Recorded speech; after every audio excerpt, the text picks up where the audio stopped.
తాకట్లో ఉన్న మీ బంగారాన్ని విడిపించి ఆ రోజు ఆన్లైన్ రేటుకి కొంటాం. Sharma gold company. గౌరవనీయులైన నారా చంద్రబాబు నాయుడు గారికి, డిప్యూటీ సీఎం పవన్ కళ్యాణ్ గారికి, హోమ్ మినిస్టర్ వంగలపూడి అనిత గారికి నా నమస్కారాలు. నా పేరు కొమ్ము శిరీష. మాది పెద్దమాదిగపల్లి నిమ్మనపల్లి మండలం, అన్నమయ్య జిల్లా. మా నాన్నగారి పేరు కొమ్ము శ్రీనివాసులు, మా అమ్మగారి పేరు కొమ్ము సుజాత. మా తల్లిదండ్రులకు మేమిద్దరము ఆడపిల్లలే. మాకు చదువుకునేటప్పుడు చాలా ఆర్థికంగా వెనుకబడిన తరగతుల వాళ్ళం. చదివించడానికి మా అమ్మ నాన్నకి స్తోమత ఉండేది కాదు. మా నాన్న కౌలు రైతు. వ్యవసాయం చేసుకుంటూ పశువులు మేపుకుంటూ పాలు పోసుకొని మా ఇద్దరిని చదివిపించారు.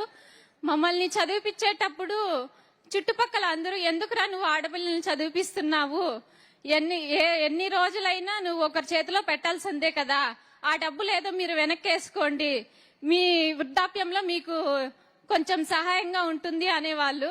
కానీ అవేం పట్టించుకోకన్నా మా అమ్మ నాన్న కష్టపడి మమ్మల్ని చదివిపించారు. నేను మా చెల్లెలు చిన్నప్పటి నుంచి ప్రభుత్వ స్కూల్లోనే చదివాము. ప్రభుత్వం ఇచ్చే స్కాలర్షిప్లతోనే చదువుకున్నాము. చదువుకునేటప్పుడు చెప్పలేకపోయే వాళ్ళం అమ్మ నాన్నలకి, నాన్న మా ఫ్రెండ్స్ ఇలా ఉన్నారు, ఇలా కోచింగ్కి వెళ్తున్నారు, మేము వెళ్ళాలి, స్టడీ హాల్కి వెళ్ళి చదువుకోవాలి అని చెప్పలేకపోయాం. ఎందుకంటే మాకు ఆర్థిక పరిస్థితులు మాకు తెలుసు కాబట్టి, డబ్బు లేదు, మా నాన్న వాళ్ళు చదివిలేరు అనేసి నేను ఆగిపోయే వాళ్ళము. ఇప్పుడు ప్రభుత్వం ఇచ్చే స్కాలర్షిప్ల వల్ల మేము చదువుకోగలిగాము. ఈ రోజు నాకు ఈ ఉద్యోగం వచ్చిన దానికి మా తల్లిదండ్రులు కష్టపడ్డ కష్టమే కారణం. ఉద్యోగం రూపంలో నాకు లభించింది. నేను నా కుటుంబం చాలా ఆనందంగా ఉండగలిగాం. ఆ రోజు ఎందుకురా ఆడపిల్లల్ని నువ్వు చదివిపిస్తున్నావు అనే వాళ్ళకే ఈ రోజు ఇది ఒక మంచి గుణపాఠం లాగా మిగిలింది.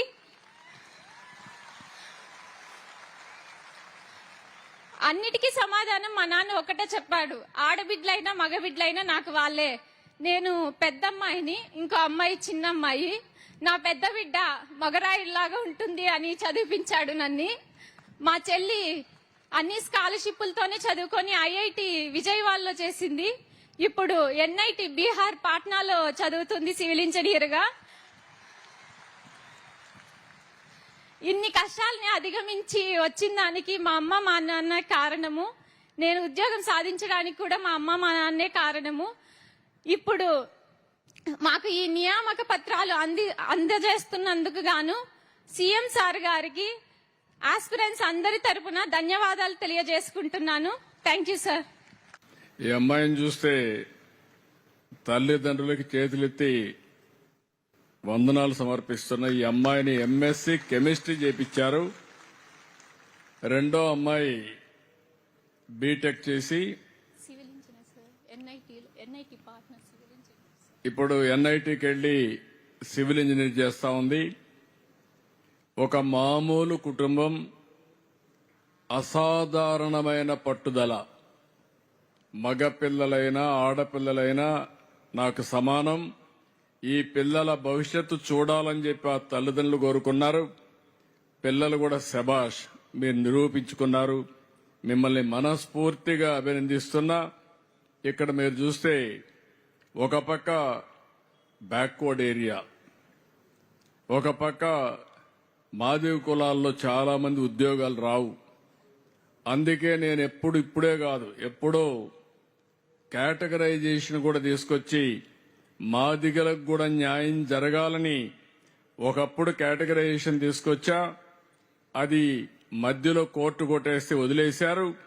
మళ్లీ నేను ఉండగానే సుప్రీంకోర్టు ఆమోదిస్తే మళ్లీ చట్టం చేసి ఆ కేటగరైజేషన్ తీసుకొస్తే దాని ఫలితం ఇలాంటి పిల్లలు కొన్ని వందల మందికి ఉద్యోగాలు వస్తున్నాయి.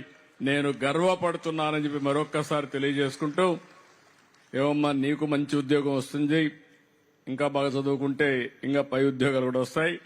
మీ చెల్లెలు కూడా వెళ్ళిపోతుంది, ఇద్దరు పెళ్లిళ్ళు చేసుకుని వెళ్ళిపోతారు. మీ అమ్మా నాన్న కథ ఏంటి? ఖచ్చితంగా అమ్మ నాన్నలకు మేమే మగబిడ్డలను చదివిపించారు కాబట్టి మేము వాళ్ళకు అండగా ఉంటాం సార్. ఖచ్చితంగా. నమ్మకమేనా? అవును సార్. చేయకపోతే సార్ నేను పట్టుకుంటా ఎక్కడ ఉన్నా నిన్ను మళ్ళా. ఓకే, నమ్మకం కదా. నేను ఆ తల్లిదండ్రులు ఎంత ఆనందపడతారంటే ఇలాంటి బిడ్డలు కనడం వాళ్ళ పూర్వజన్మ సుకృతం. నేను గర్వపడుతున్నా. గట్టిగా చప్పట్లు కొట్టి అభినందించండి, ఆశీర్వదించండి.